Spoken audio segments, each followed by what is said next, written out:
যারা ব্রাজিলে হার দেখার জন্য মরক্কোতে যোগ দিয়েছে তারা কি ফজরের নামাজ পড়েছেন? আমার মতে তারা নামাজ পড়েনি। তারা মুসলিম দেশকে সমর্থন করছে অথচ নামাজ পড়েনি। এই হইল তাদের মন বিবেক আর্জেন্টিনার সমর্থন।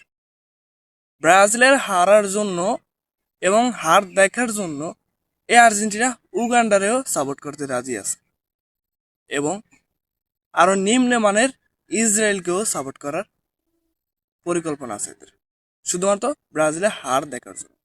আজ রাত্রে তারা সজাগ ছিল যে কখন ব্রাজিলে খেলা হবে, কখন ব্রাজিল হারবে মরক্কোর সাথে, আমরা সেটা নিয়ে টোল করবো, ওই অপেক্ষায় আছে। তাই তাদের অপেক্ষার অবসান ঘটিয়ে ব্রাজিল ম্যাচটা ড্র করেছেন মরক্কোর সাথে।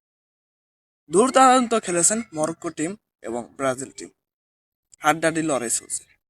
মরক্কো টিম ভালো খেলছে অতিরিক্ত, এটা মানতে হবে। ব্রাজিল অতটা ভালো খেলে নাই, যেই একটা টার্গেট শট নিচ্ছে ওইটাই সফল হয়েছেন ব্রাজিল। আর্জেন্টিনার জন্য একটা দুঃখজনক, আর্জেন্টিনারা তাকিয়ে থাকে কিন্তু তাকানের ফসল হয় না। জার্মানিকে বাপ ডেকে ব্রাজিলকে টুল করে এই আর্জেন্টিনার সমর্থকরা। সবাইকে ধন্যবাদ, ভালো থাকবেন।